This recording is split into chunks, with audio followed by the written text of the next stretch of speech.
Welcome to Panfish Nation. Along with Mark, I'm Lyle. And Mark, we got a great guest to go with tonight. But before we get started, what do you say that we talk about our old buddy James Dockery for just a minute? I'd be more than happy to. James hasn't been feeling too well, and we kind of kept things under wraps. He didn't want anybody to know about it. And then yesterday, I believe it was that he made a post about it. So just so everybody knows, James is doing pretty good. Uh, we want him to get the feeling better. He's James is a special guy to me and Mark and some others. Um, we think the world of him. We don't want him to be ill of any kind unless we put him in a position where he feels that way. Then that's different.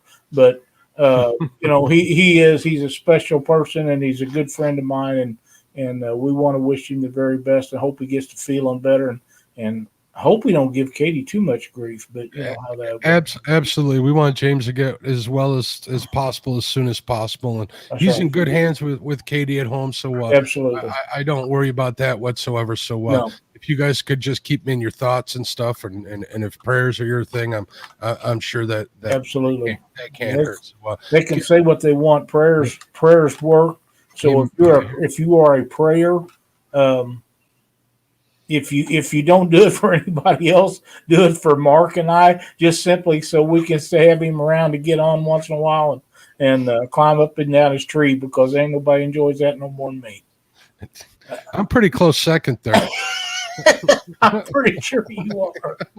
What do you say we call out some of the people that's in chat tonight, Mark? We can do that, Lau. Would you like me to start at the top of the list? That'd be great. It seems to be filling out pretty good. And yeah, James, get well, man. And Katie, God bless you for taking care of him. So I just wanted to add that. All right. I see 351 Cleveland in there. What's going on, 351? I've been seeing him in a bunch of chats. I've been seeing him in some of mine, some in my live feeds from Mendota. So it's good to see him coming back. We must be doing something right, Lyle. Absolutely.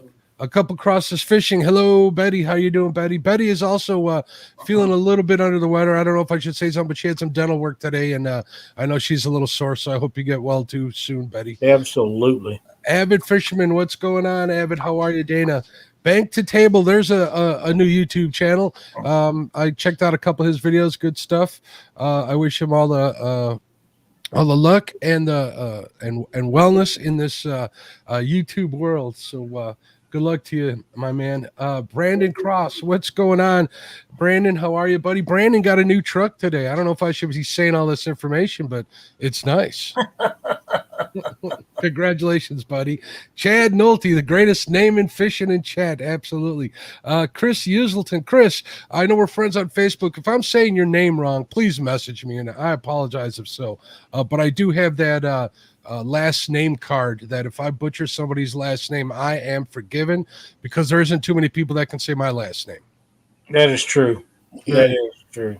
Cindy Stokes, hello, Cindy. She's the reason Lyle Stokes is here today. I really believe that if she wasn't around, he wouldn't be here today. She keeps him alive and kicking and fed every day with the good stuff. Tracy, he sends me pictures of what she feeds him.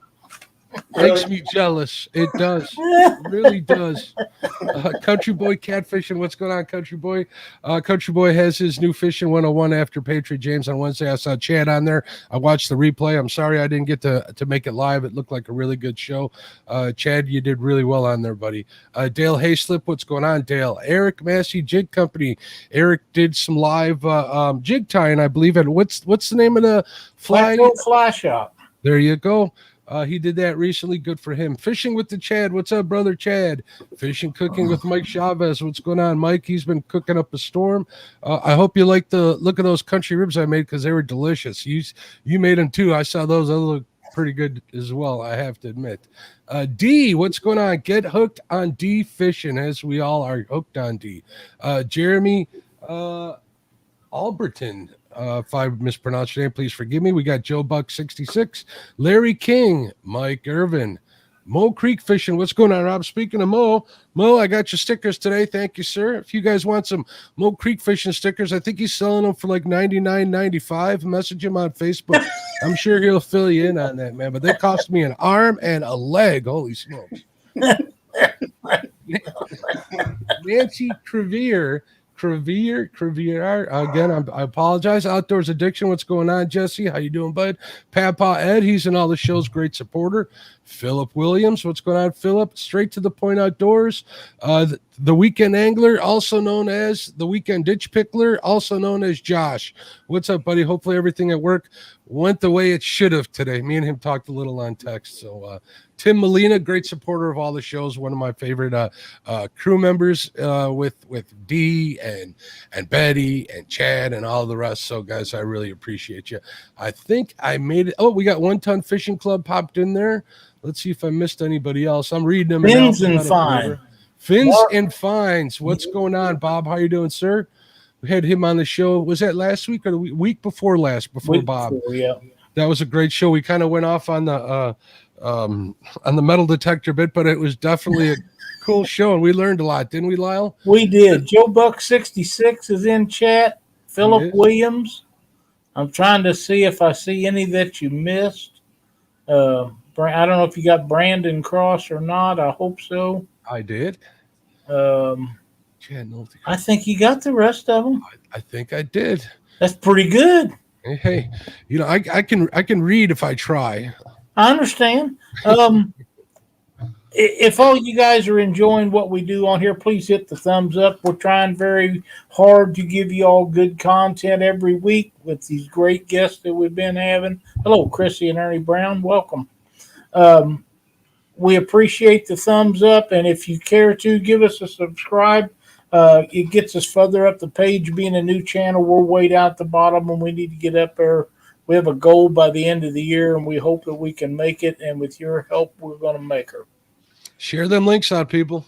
Absolutely. Now, Fish Smack, welcome to Panfish Nation. Thank you, guys. Thank you so much for having me. I appreciate it. We're honored. I think I'm not sure if Mark found you online before I did, but I was actually watching one of your videos when he sent me a note, says we need to get this guy on our show. True story. And I was watching one at the time. I said, you ain't going to believe this. I think Rob over at Mo Creek Fishing sent me a link to the one about the sonars that you got, the extra one. The Garmin Graph. The Garmin Graph. Two Garmin Graphs for $5.99. Yes, you did. Lucky day, but you did the right thing, and you know that's makes you a better person. So it was pretty heartfelt video, I have to admit. If you guys haven't watched it, check it out on his channel. If somebody could please share out Fish Smack's Tracy's link in chat throughout the night, that would be great. But I think you guys all need to subscribe to him. I mean, you have a really good style about your video. They all look good. They're humorous. They're heartfelt. So a couple of good looking dogs. Hey, they're the stars. I have to. That's my show props. I got to have something to make me look good. So. That's exactly. Thank you, Betty, for sharing that out. We appreciate it. Robert Andrews, welcome to the show. Laura the Explorer. They just keep coming in. And Tim Molina, we are so glad to see you guys in the show. So, Trey, tell us a little bit about how you got started doing YouTube videos. Well, I'm in the mortgage industry, and so I guess where I really piqued my interest is about a year and a half ago. I was doing a loan for a lady in my local area in Nashville, and I at that point I had no idea that people even made money on YouTube at all, and not that was the direction for it. But when I see this lady's paychecks, I do all the back end work, so I was going through her assets and income mess. And I was like, I am not believing what this lady's making on YouTube. But for me, I always like kind of a challenge or something. And I just love fishing. And really at this point, I still don't have a true direction for the channel, but I just wanted to take on the challenge of trying to learn how to get in and edit some videos. I just wanted to keep a real positive aspect on it. And then really the thing that I really enjoy about it is really connecting with the people on the other side of the screen and really getting to know their stories. There's a lot of people out there that's maybe going through troubles, or you never know. And that YouTube was that outlet for me to be able to connect with people. So that's really kind of the part that I really enjoy about it at this point. So. And how long ago have you? When did you get started? I guess the question. I just started. So last August. So I'm not a year yet. So last year when the COVID stuff hit the mortgage industry, everybody was stuck at home. And so I guess everybody decided they wanted to move and get a new house. So we were working 60 hours a week. And so towards the latter part of the month, it just got to the point I was so brain dead that I couldn't even feel like I could put out content that I even felt worthy of even putting out there. And so I kind of had a hiatus there from about November to January. But then January, I really wanted to try to start kicking it back up. So, but so August will be a year when I get to that point. So. Very nice. Okay, Gentlemen, I hate to interrupt, but Country Boy Catfishing, welcome to the show. We have a new guy in chat called Angling Spiders. I know him, Sean. That is a new one for me. That's Mr. Sean. He's up in Alberta, Canada. And Philip, welcome. That's a brand new one. I'm not a snakes and spiders. I just they call me fishing. He's up there. He does a lot. He catches a lot of big pike. I know you said you don't like to catch them because of the field, but no, he catches some great pike. He's got him and his son do a channel together. And they've been doing really good. I watch their stuff. I really enjoy it. So we're glad to have him in chat. I seen that and I thought that's one that we haven't seen before. So Tracy, you mentioned in your video that you're pretty new to fishing. Yes, sir. Okay, and how new are we talking? How'd you get into it? Tell us a little bit of the backstory of all that. Okay, so growing up, I definitely did fish some. I mean, my dad was in construction, and so he was always working a lot, so it wasn't something where we would go out and fish together. We did at one point live in a small farmhouse that had a stocked catfish pond there, so I definitely cut my teeth having fun fishing there. But I definitely was always romping around creeks and that type of stuff. But so I would say probably about 7 years ago is where I really wanted to really kind of focus on really trying to really craft the skill and really start learning. Now, like I said, I was telling Lyle earlier, I don't fish for any one certain species. I get bored pretty quick. So I'm kind of fisher of all, but a master of none. So probably about 7 years is really about how I've been really focused on trying to get better at it. So, and how'd you go about getting back into it? For me, I started a friend. My wife's got a twin, and the guy that she dates was a really experienced fisherman. He did a lot of bass tournaments at the time, and he started taking me out. At the time, I would just have one pole that served for everything. I mean, it was my crappie pole, my catfish pole, whatever I could land on it, it was. So when I started with him, he started really bring me into a lot of different areas I hadn't fished. We would go for catfish, we would go for spoonbill, crappie. So that's just kind of where it really started. So, okay, well, it's always good to have a mentor. It really helps. Yes. Oh no, he definitely was a blessing because, like I said, that's one thing. Getting connected with someone that can really teach you and wants to take the time to teach you. At that time, when I first started, I was fishing for a lot of squirrels and stuff, so it was probably frustrating for him to take me out, but I learned he taught me a lot, and I was really appreciative of that. So you're located in Tennessee, correct? Yes, sir. So you do a lot of creek fishing from your videos, right? I do. I like doing, like I said, I like lake fishing. Right now I've got a small grizzly. It's a 14-foot, but just the lakes get so crowded here. We've got Del Hollow, we've got Center Hill, Percy Priest, Old Hickory. I fish all four of those, but they just it's not safe for me to be on the water in that grizzly during the summer months. So I just kind of retreat back into the creeks and just enjoy my time there. So during the summer months. So yeah, I call it Guggen season, which is why the only time I get out on the rivers during the week. So I wouldn't go out there during the weekend unless it's like after 1 a.m. Yeah, that would be the one thing. Like I said, my job is always a Monday to Friday. So I never take any vacation during the summer just because that's our busy months. So, but I wish I had the opportunity. If it were something like where I had different job, I would definitely try to fish during the week. So I'm going to make a recommendation. I recommend you take a little vacation.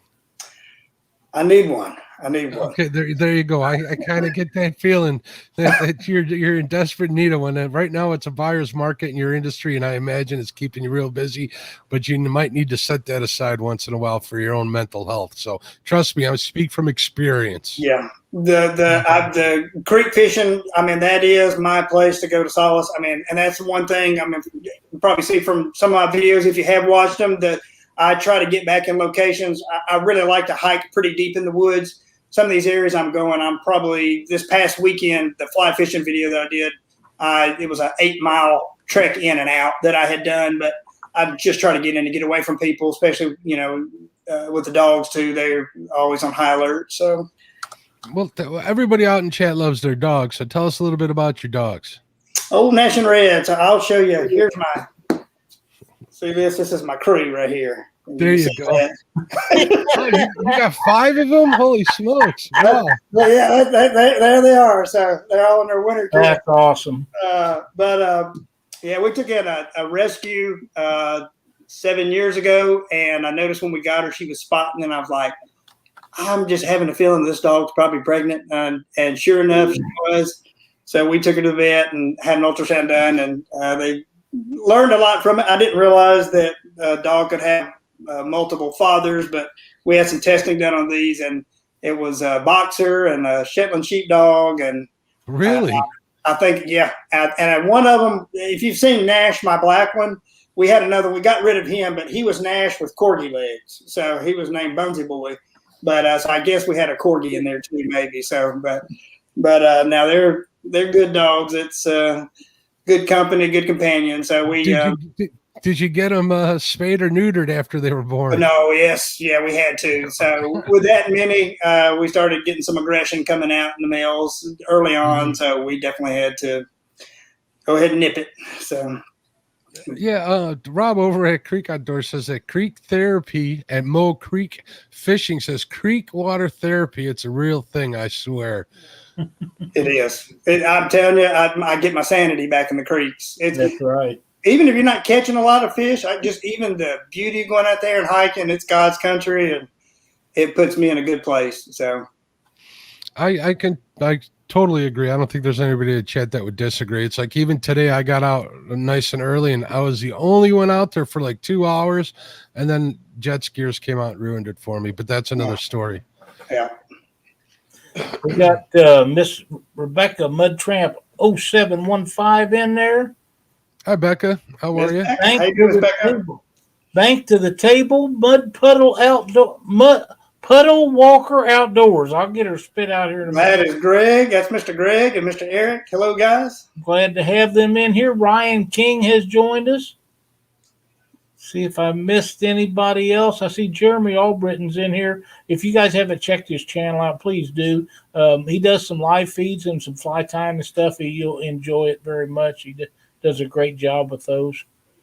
Speaking of fly tying, I know in one of your videos you made some do-it-yourself baits. Can you tell us a little bit about that experience? Yeah, I've got some more I still want to work on. So once again, like I said, me being new to the fishing, I think a lot of the YouTube stuff, you have to provide some type of value to your subscribers. And that's one thing I really feel like that I don't provide, because I'm not really getting out educating somebody on how to crappie fish or whatever. So I'm a bean counter with my job. So I thought, well, I can definitely get in and see if I can help people save some money, maybe with some cheap techniques. So I started looking in at some of these blanks, whether they were the hoppers or the top water spooks and the whopper ploppers, and just trying to find out some ways like you could kind of go into. I know a lot of people do a lot of different, the soft plastic, the fly tying, and that just kind of seemed like an area that you could go into and kind of save some money. And the first one I've done so far is just the hoppers, and you definitely can save some money. Like I said, it's the fish don't. I don't really notice that the paint job doesn't look that great. So, but they work. So the paint job's for the anglers, not so much the fish. That's it. That's it. That's kind of what I was saying in one of my videos. It's like, I don't think you need 15 colors for all these. I think it's more of them marketing us. So, but anyway, it's just something fun to mess around with. So try to provide some type of benefit for somebody that comes in and watches. You're preaching to the choir. You got a couple of crappie jig and panfish jig tires. We do that on Saturday nights from time to time, and we kind of really understand what it's like to catch something on your own bait. What was that last comment? Said something like cooler than a polar bear toenail. Yeah. There it is. Cool. I never heard. That's Eric. What's up, Eric? How you doing, Eric? I did. had told you, I don't know, it was a pretty cool story last week. No, it was week before last, where I was hiking back in. It's kind of neat how God sometimes orchestrates things. I was out there with the dogs, and we were about a mile in, I guess, and I noticed Nash and Red's nose start going to town. And when that happens, I know there's something around. And a couple minutes later, I heard a tree snap, and I was like, what in the world is going on? Look across, and it was a lady by herself, a hiker. And I was kind of watching, like, what is she out here for? I knew there were some trails about a mile upstream. And so she was walking down, and she had gotten turned around and gotten off the trail. And thank goodness I was there, because she, for whatever reason, she thought she was heading in the right direction. And I told her, I said, you're heading into 6 miles of nothing. It's a ravine on either side. You're not going to be able to get out of here in time. So I put all my gear down and got her back kind of in the right path. But I was glad I was at least there, because that lady might have been sleeping out there that night. So yeah, that happens from time to time. That's, I claim to be a novice outdoorsman, and if I'm out hunting mushrooms and looking at the ground like we were talking about, I'll get turned around too. So it happens pretty good. So that's a good thing that you were there and that the dogs alerted you to Yeah. her. So I didn't know you had 5 dogs. I always see 2 in your video. Are those your main they're fishing the only dogs? 2 that I've got trained to go with me. The others that I take whine way too much. So Nash and Red they know how to fish. So the others just wander, and I can't get them. So they stay home. It's Nash and Red when I go fish. So I tried taking my dog fishing once. I turned around, she was gone. I went back, she was sitting, walked a quarter mile back to my truck, and she was sitting right by the truck door ready to go home. Is that Coco? That's Coco, and that pretty much ended that. So maybe if I get another dog someday, hopefully it'll be a fishing dog. It'll be good to have the company. It's enjoyable to take them. Well, you got Country Boy Catfishing has joined chat. We're sure glad to have him in here. He put up with our buddy the Chad last night, done a great job giving him an interview, and Chad, as always, done his job with a great report. Absolutely. Chad did a great job. I also see Rogers in there. Fishing with Squirrel. Hey, Fishing with Squirrel's got a new video out about his pontoon boat. If you get a chance, be sure to check that out. I'm so behind on my YouTube videos, Lyle. I'm trying to get caught up. Yeah, well, might be some surprises coming your way for long. You just never know.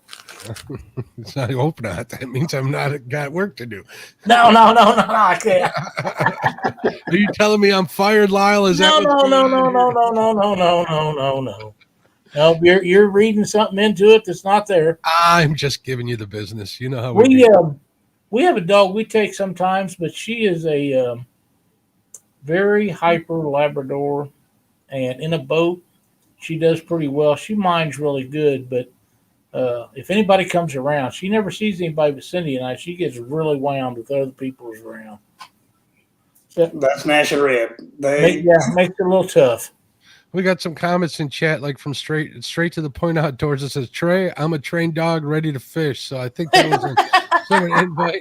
And then Rob from Oak Creek Fishing says, I'll be your fishing dog. I'm ready. I mean, I want to. I've got some trips planned. I definitely want to get up there with Bobby and Greg and Rob, Eric. There's so many guys. I'm really excited to connect with these guys and spend some time fishing with them. I think it'd be awesome. Did we announce that Miss Becca's in the chat? Yeah, we did, Lyle. Okay. Welcome again, Couldn't Miss remember Becca. if I did or not. I hate to miss her. She supports everybody's channel so well. She does. She's doing a great job. I see her all the time. Eric Burnside, welcome, Eric. How are you doing, sir? We try not to miss anybody in chat, so everybody's real important. Like you say in your videos, hello, fishing fam, right? That's it. That's pretty much. That's a term of endearment, and I really mean it. That's the family. It really is. So The better part of the Field family's in there. I see D again. I see. And you know, it is Miss Alyssa's birthday today. Why don't we say happy birthday to Let's Alyssa do that. Fields? Absolutely. What Happy a fine birthday, young Alyssa. lady she is. We met her at one of the events we had here recently, and she is just a swell little girl, and Dee and Chad should be very proud of her. And Greg over at Ace Catfishing's in the house. Sorry if we missed you, Ace. So tell me a little bit about your favorite kind of fish. I know you're always looking at those are looking for those smallmouth in the creek. Is that your fish of choice to go after? I know you say you're a fisher of all and a master of none, but do you have any Correct. that I would say my favorite would be flatheads. They're just nothing puts up a fight like a flathead. You can't beat it. So I don't have a big record. December 31st of last year is the largest one I landed, and it was right at 40 pounds. It was 42 inches. That's been the largest one that I've landed. I've had one that was larger that I hooked. I could tell it was bigger, but I ended up losing it. So, but that's my only regret. Like I said, with my grizzly, I can't really get out other than just winter. Winter, I will start targeting them in the winter. So, but that's my favorite. Yes.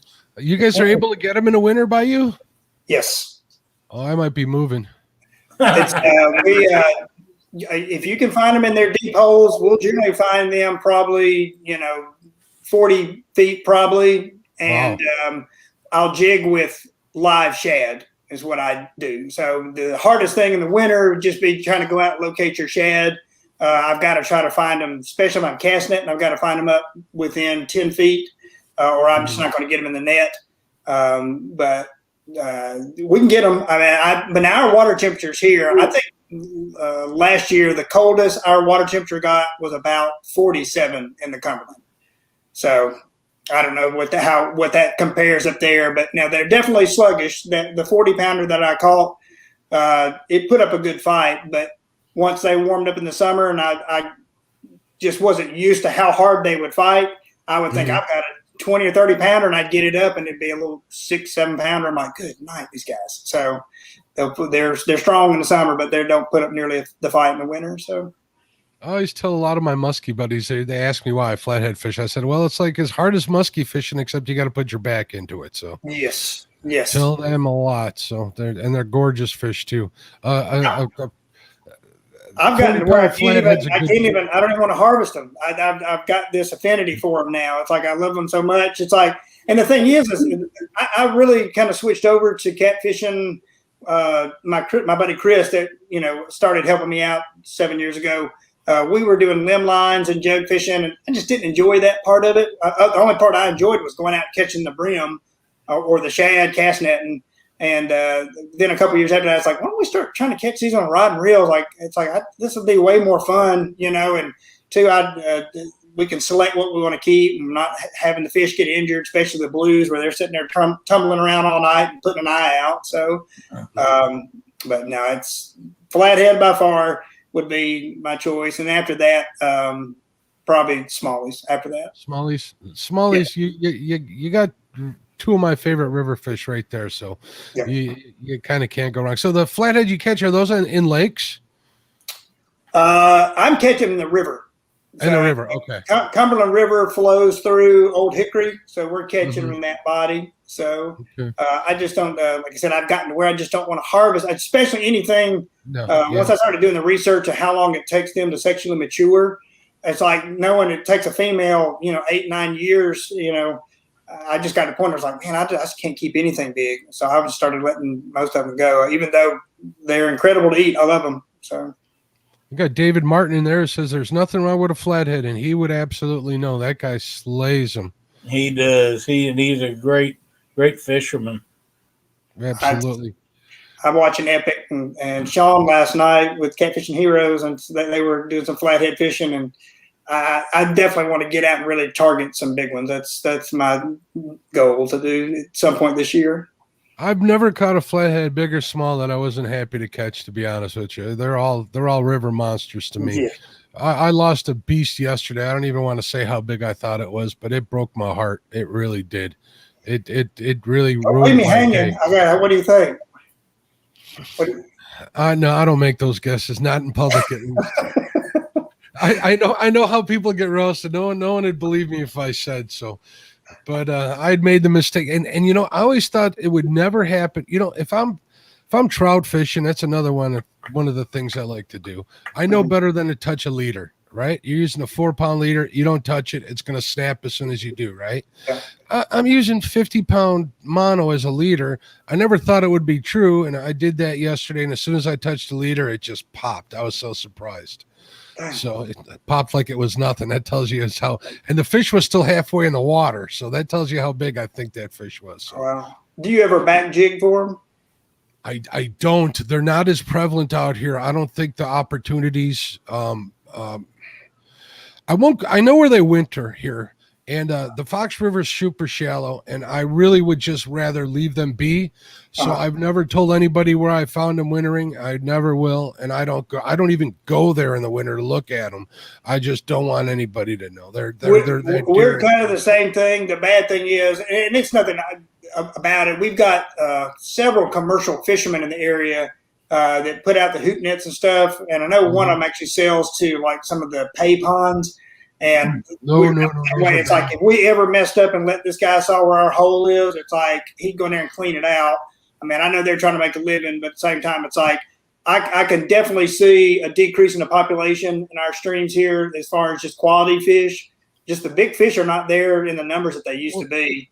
And Tennessee's going through some changes as far as the water levels, shutting down our coal plants. Mm-hmm. And so they're doing they're really fluctuating our water levels a lot. Mm-hmm. So it's that even in itself is starting to kind of affect the quality of our fishing here.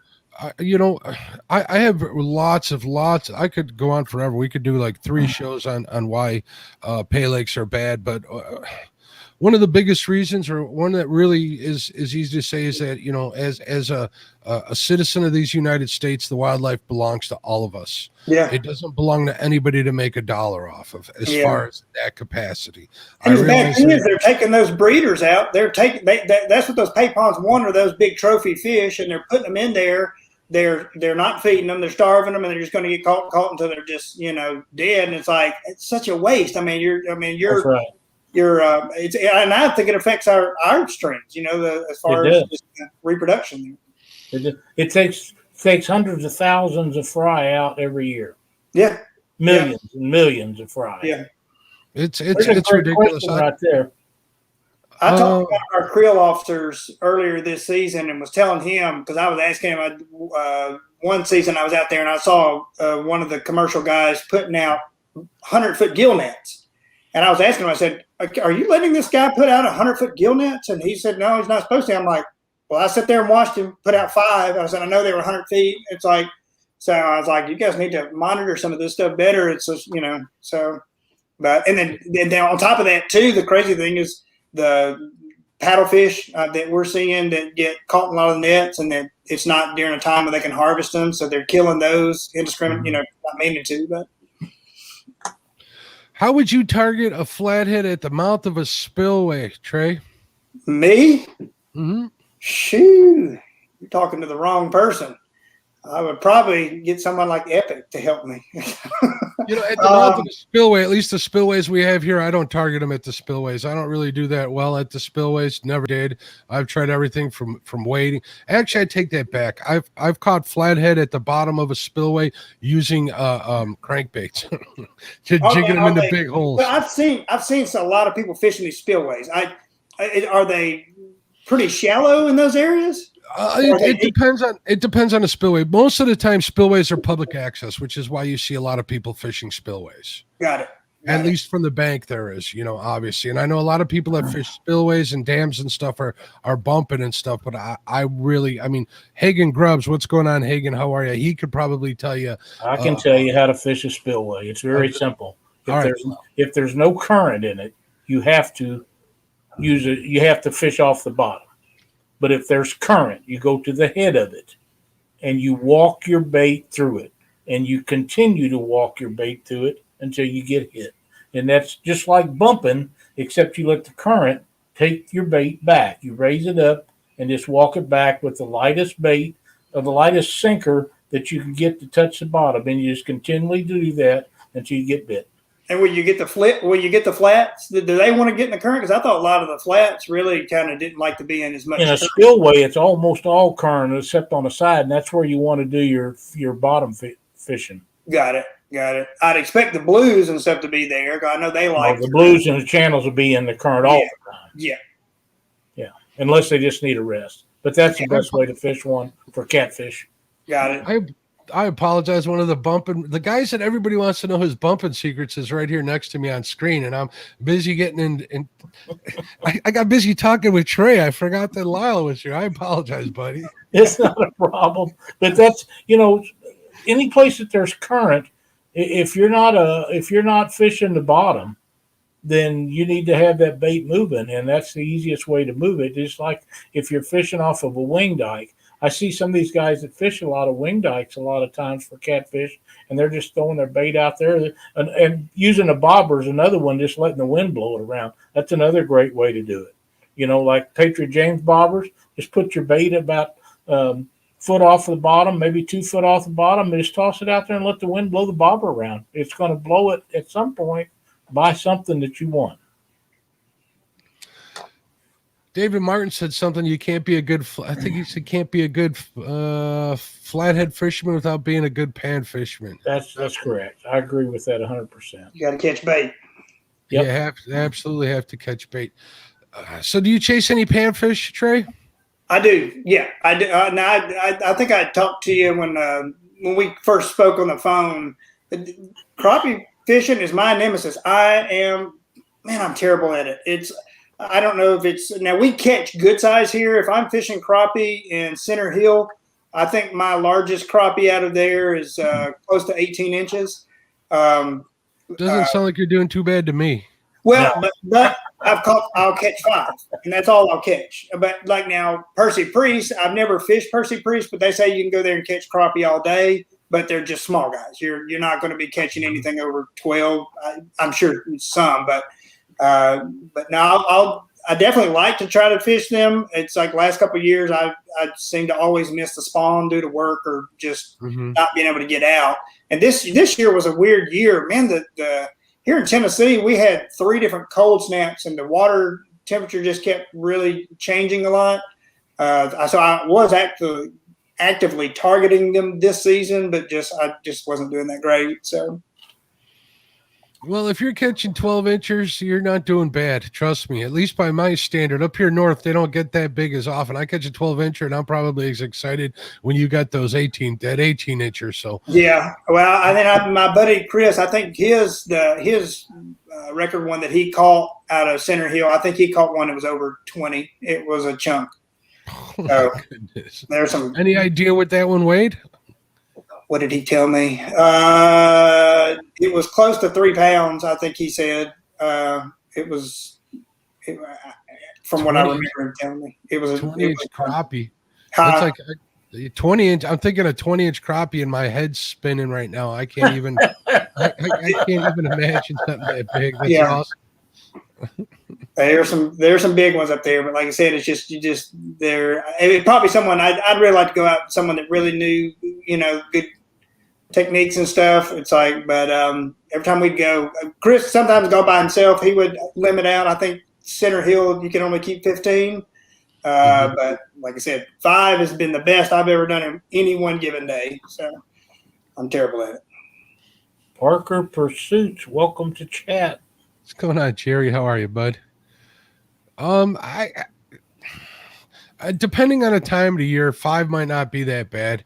I mean, if you can get on them and you get dialed in, you'll limit out and do stuff. There's guys out there like SK over at SK's Crappie Catching Adventures. That guy limits out, I think, like every day he goes out fishing. But he's been doing it his whole life, and he's an older gentleman like myself. I almost said Lyle. I would have gotten in trouble if I said Lyle. I get old.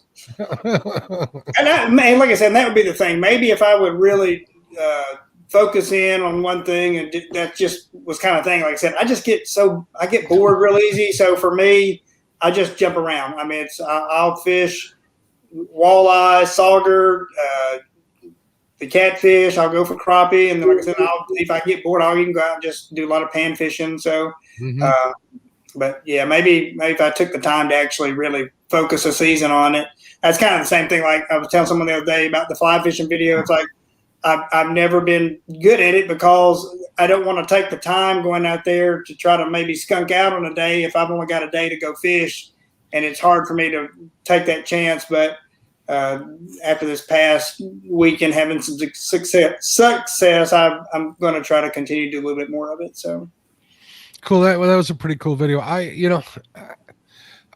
I'd like to try fly fishing someday, but I'm going to need to go with somebody that knows what they're doing and is willing to give me or let me borrow their gear. Cause my fishing budget's pretty much earmarked already for a lot of other things.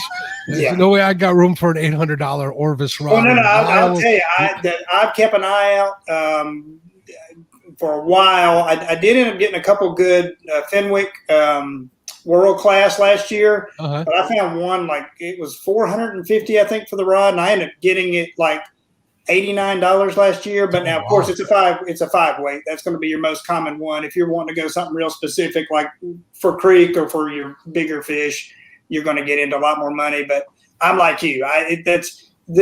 Chris is the only one that kind of steered me to putting money into rods and reels, because before that, I had a little Walmart, like I said, it was a Walmart Shakespeare, and I had never put any money into it.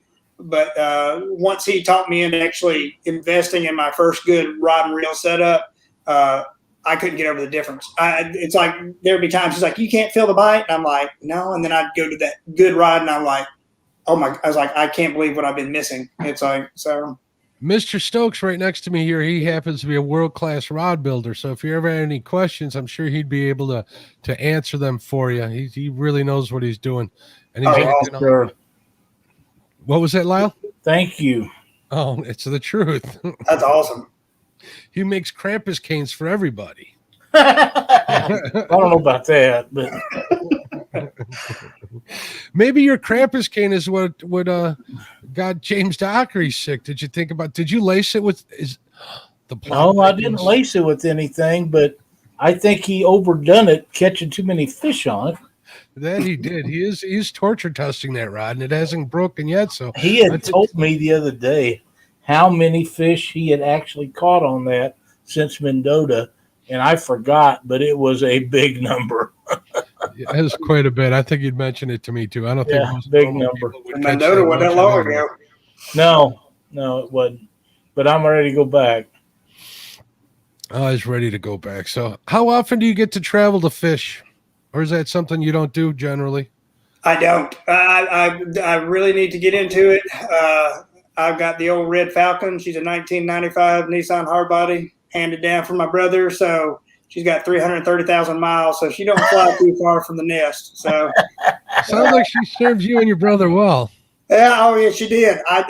He drove it for probably 8 years, and I'm going on 13 years in it. So I'll drive it till the wheels fall off. But if I do want to start traveling, and if I'm going to start traveling, I'm going to have to bite the bullet and get something. The only reason I really haven't is because the dogs go everywhere with me.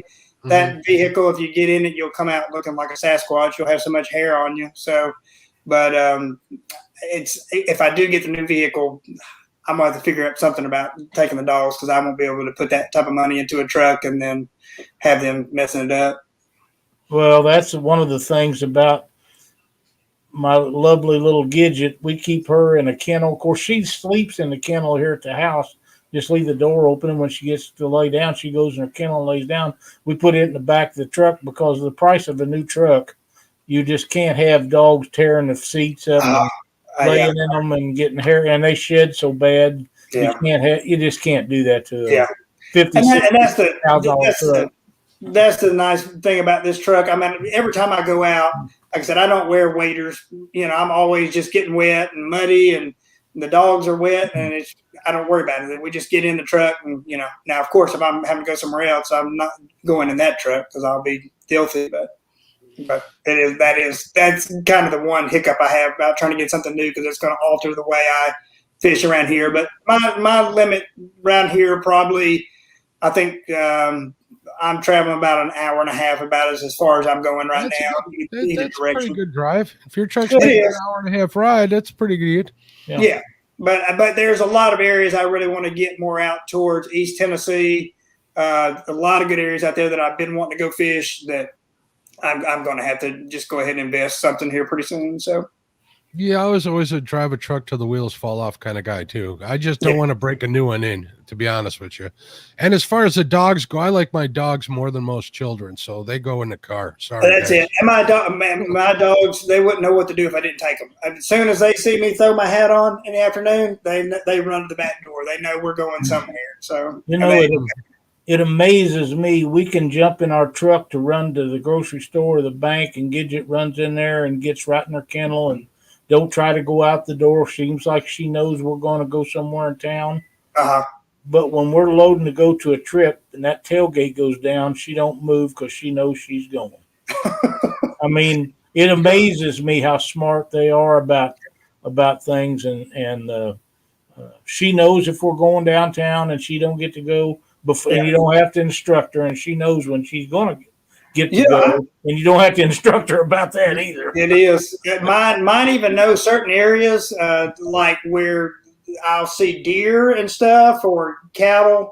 And I mean, it's like they know exactly where they're going because I'll start seeing them perk up. They're like, there's going to be deer up here in this field. They start looking, sticking out the back window, looking for them.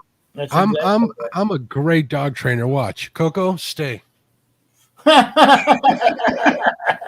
See how that works? Say, Trey waiters help you catch more fish. Yeah, straight to the point. I told you in my video. I think the jury is out still debating on that one, so I'm not real sure.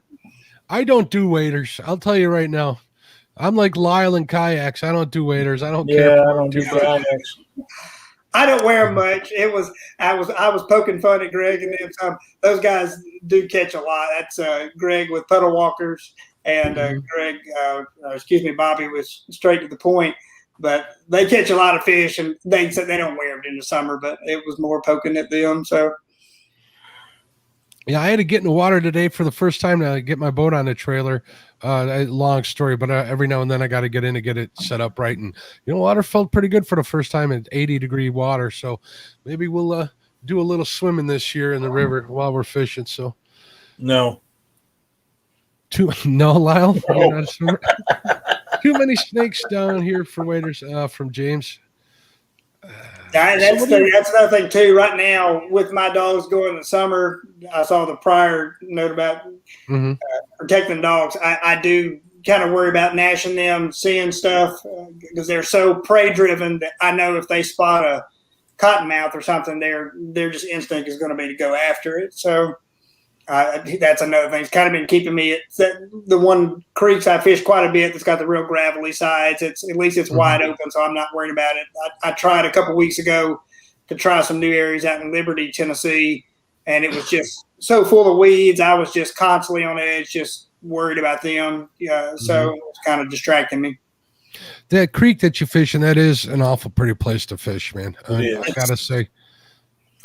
It's a jewel. I've been fishing at that location since 1997. A friend that I was working with back then showed it to me, and there were certain sections of that area we used to have to rappel into down the ravine. We had some static lines there, and I think it was about maybe 75, 80 feet, not much, but you still had to rappel to get down in there. But so it definitely keeps the traffic down. It's super clean. That's the one thing I like about it.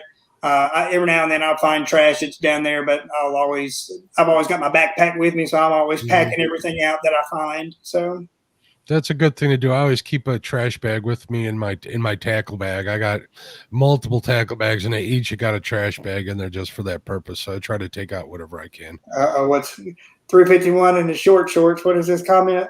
Let's see. Sure. Okay.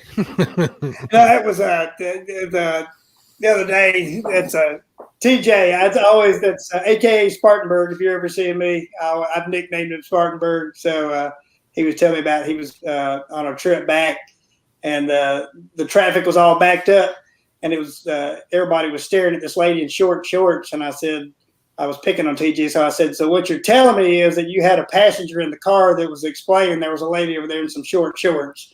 And I said, "Nah, I think you just told on yourself, TJ." So he was looking. It looks like Parker Pursuits and Mo Creek are planning a trip to Tennessee. You guys let me know if you're going. I'll try and make that one if you'll invite me. That will be awesome. So where do you plan on taking your adventures next, both fishing and on YouTube? Not necessarily exclusive to one another, but like I said, the channel thing is still, I'm still trying to kind of figure a direction for it. Like I said, it's just, I want to try to give some type of content. Really, my main direction for that was just being positive and uplifting and just trying to keep my channel clean. That way it's all age appropriate. If I've got nephews that watch it or anybody's kids, I don't want to be teaching someone's kid a word that their parent didn't want them knowing. But really, I guess in the future, I definitely would see, I do need to get a vehicle because I do want to start doing some videos where I can travel around with a lot of people that I'm meeting. Like I said, because that for me is the big payoff. I've made so many great friends so far here, and really looking forward to doing some weekend trips to different areas and doing some collaborating on some videos. And trying to do something different. You know, I was talking to Bobby with Straight to the Point Outdoors the other day about trying to do one. It's like so many people go do these collaborations on YouTube, and it's just you always see the person they're fishing with in the background. And I'm like, you're kind of missing out. It's like I'm out there to connect with that person and kind of learn about their stuff. So that's definitely on my list here coming up pretty soon to try to start doing some of those. Because I want some different voices in too. It's like nobody always just wants to see just me doing the same exact thing. But I have a couple of videos I fish with some of my flathead buddies, and I kind of like make that about us, not just me. And I know that you're not supposed to make videos for yourself, but that's what I do from time to time, especially when I'm with friends or people that I fish with. So there's a lot of other good people that do the same thing. I mean, for instance, a lot of the videos that came out of Mendota, everybody was getting a holler, shout outs and holler outs and stuff like that. And I was kind of thinking like some of those where like you would maybe do like the catch, clean, and cooks. You know, we would fish during the day, and then afternoon it's campfire, and we're talking, and it's stories. Something to break it up because it's those personalities that I think will draw a lot of people in with YouTube and getting to know them. And I think that's what I would really want to showcase in some of those. So. I think that's a great idea. I really like connecting the human aspect of fishing and the connections that are forged through fishing. That really interests me a lot. So I think you're onto something. I know people like to see big fish and stuff, but I know some really big channels out there that catch just small fish, and we talked about that too, and they do just fine. Yeah. They do just fine, is correct. That was it. I come in knowing I didn't have a certain look or, because so I kind of thought, well, I'm either going to have to really do some good editing to make some crappy fishing look pretty good. So that was kind of my first. I got a certain look about myself, but this is a family show, so I'm not going to let everybody know what that is. So I'm trying to figure out this. I like doing video with Mo Creek because I'm so much better looking. I'm trying to figure that out. Them two are such a hoot together. I mean, you gotta love videos of both them guys in at the same time. I see that Epic came in here. What's going on, Tim? And I see that Kevin over at Palmetto Cats came in. Thanks for stopping in, guys. So, what's your goals for your channel? Where do you want to be in a year? In a year, I just passed 100. It's been kind of slow go at this point. Like I said, I really had no real set expectations when I first got in. I mean, it would be nice, I guess, if within a year, if I could even get to it, that 1,000 mark. Like I said, I don't really, I don't know. I kind of like what we were talking about the other day. I kind of, to some point, I don't want the channel to be self-aggrandizing, so it's not just about the channel. I mean, it would be nice, honestly, if at some point, I'd be lying to say it wouldn't. If it started generating enough money to start doing some travels and stuff, I think that would be great. But, if it doesn't, it's still that connection with people. I'm kind of just, I don't know what God's plan is for it. That's kind of the whole thing is that if anybody watched anything that I've done so far, probably the video about the Garmin graph, if they watched anything, that'd be the only one I'd want them to watch, because that's the only video that I've made that had any meaning that I think that would bring somebody value in life. Me just being a knucklehead out in the woods fishing, that's not doing anything for you other than just maybe sliding. I disagree. I disagree. And I'll tell you why. And I've told a lot of other people this, that if you don't have an entertainment factor to what you're doing, you're going to lose people watching you pretty quick. Yeah. And I don't mean singing and acting silly. I'm talking about pure entertainment, whether it be funny, whether it be catching fish. You've got to do something that people want to see you do. Yeah. And you're doing that already. Well, you might not realize it. So. You might not realize it, but the minute I saw you, I realized it, and I watch a lot of videos. Well, I have to because of what I do, and when I find somebody that's entertaining, I'm hooked for a while, and I'll watch everything they do for a period of time to make sure that it wasn't a one and out type deal, and yours are not. They're great. They're fun entertainment and things, wholesome, good quality entertainment that people enjoy. Well, I appreciate it. Thank you. Like I said, I'm honored. Like I said, as tiny as I am, I mean, when Mark even reached out to me, I was blown away. I'm like, I'm a nobody. I'm like, it's like I'm just absolutely honored to death that someone even think enough to even bring me on. So I definitely thank you to both of you for sure. So it was our pleasure, don't you? And to everybody that watched, man. That, like I said, that's the one thing I try to always introduce myself and my channel to everybody. I want them to know my name, and I'm trying to go through and memorize everybody's name that I possibly can. If they comment, that's their time. Your time is the most valuable thing that you have. And if you're sharing that with me, I feel obligated at the same time to get in there, comment back to you, and then not just be a canned comment. I actually want to know something about you. It's like so many of these people, just like even Spartanburg and Bobby and Greg, all these guys that I've been talking to, several of them, Eric, I'm even talking to on the phone through text. It's a great community. And when I do say fishing family, I mean it's a fishing family. That's exactly right. And you're talking about remembering everybody's names. It's nearly impossible. We got Epic in chat tonight, and I know his name is Tim Scott, but there's been times when guys say, "What's Epic's name?" and I can't think of it. I've known about him for years. Yep. But sometimes you just go brain dead because you're trying to process.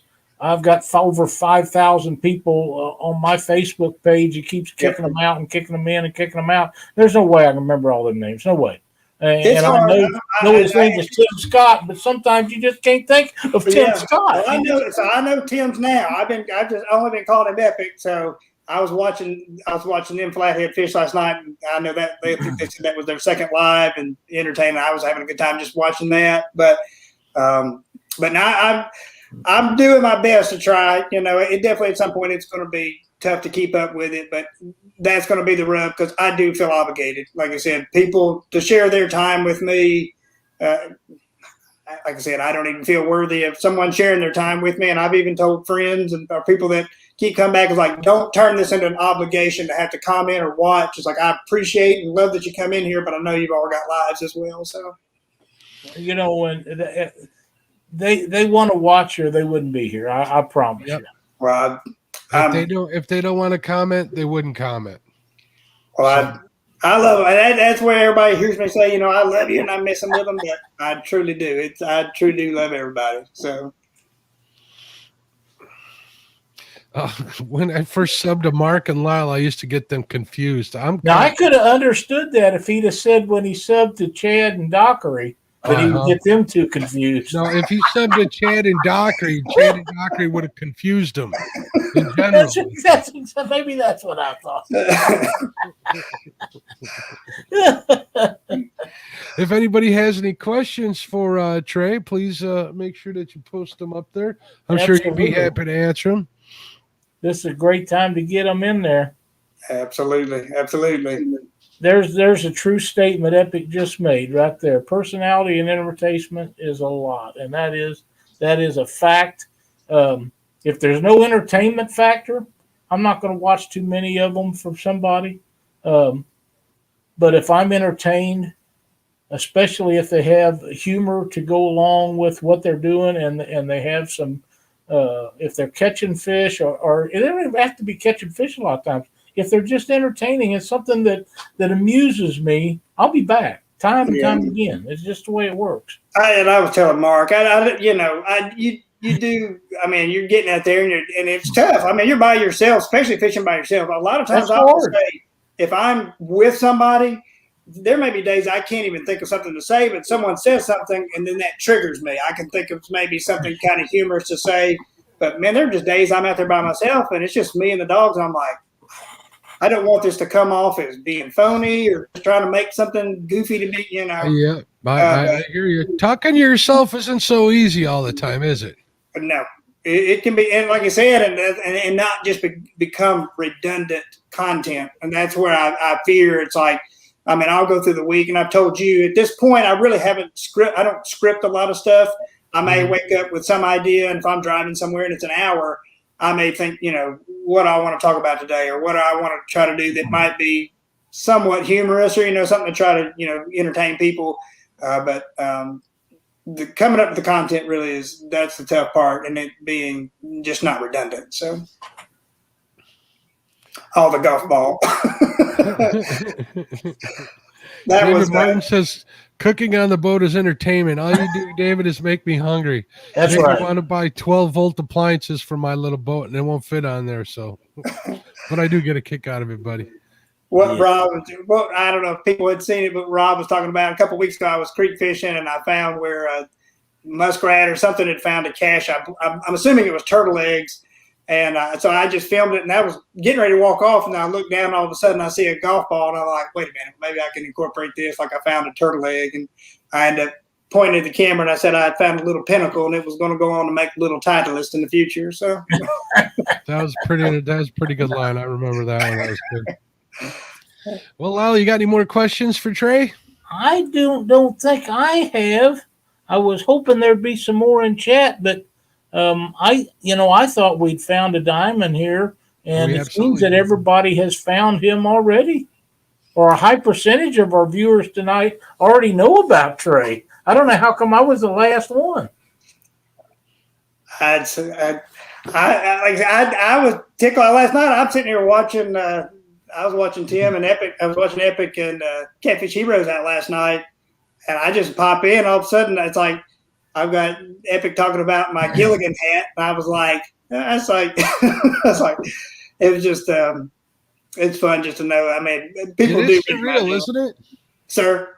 It is pretty surreal. It is. I mean, I was like, I can't get, like even the first guy, like I said, and once again, I didn't, the one video I'd post about the one guy that recently spotted me here, I'm just hesitant to upload it because like once again, I don't want anything to be about me. I just don't want to put myself on the pedestal like I'm there, but I felt more like I wanted to give him, show this guy, and too, I can't wait to go fish with Corey, but it caught me off guard. I'm out there, and to hear someone shout out the Fish Mac moniker, and I'm like, did this guy really just say Fish Mac? I'm like, I'm nobody. How does this guy know me? So, but it was pretty wild. So. Kevin wants to know what your main filming camera is. I use just the GoPros. I've got 2 GoPro 8s, and I've got a GoPro Max, and then all my underwater footage I do with a GoPro 7.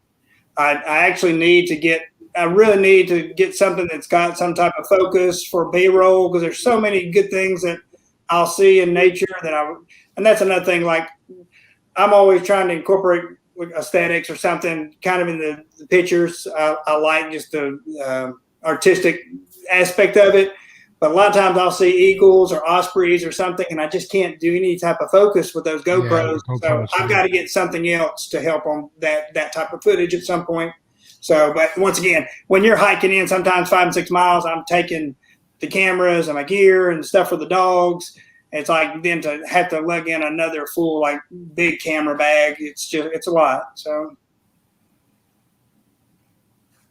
what is it?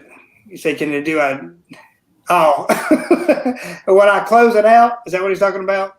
Yeah. Yeah. Are we ready to do it? Lyle? He's going through chat, seeing if anybody else needs anything answered. Yeah, I think that'll do it. Yeah. I want to make sure that everybody goes out and gives Trey a sub. D just posted the link. If you guys go out there, give him a sub, thank him for his time that he could be doing other things like making videos or spending it with his family and his dogs. The least you can do is give him a sub. Check out some of his videos. Don't just sub and not check out videos. YouTube has been purging everybody, so if you really want to support a creator, make sure you watch their videos. Watch the videos. For you guys, I want to make sure that, like I said, I am so honored that you guys would take your time to put me on here. I'm truly honored, and I thank you guys so much for your time. Well, thank you for coming on and being our guest. We try to get the best quality guests that we can get. You fit the bill. You're very humorous and do a great job with your videos. It was our pleasure to have you on the show, and thank you so much for joining us on a Thursday evening. Thank you, Mr. Lyle. Hey, and till next time, grab your poles, call your buddies, get out there, make some memories. Hey, give me some elbow. I love all you guys. All right, guys. Thank you, everybody, for watching. Lyle, anything else? I think that's it. We'll see everybody next Thursday night. Don't forget to watch Catfish Weekly and Catfish and Crappie podcast after that on Monday nights. Be safe, guys. Have a great weekend, everybody.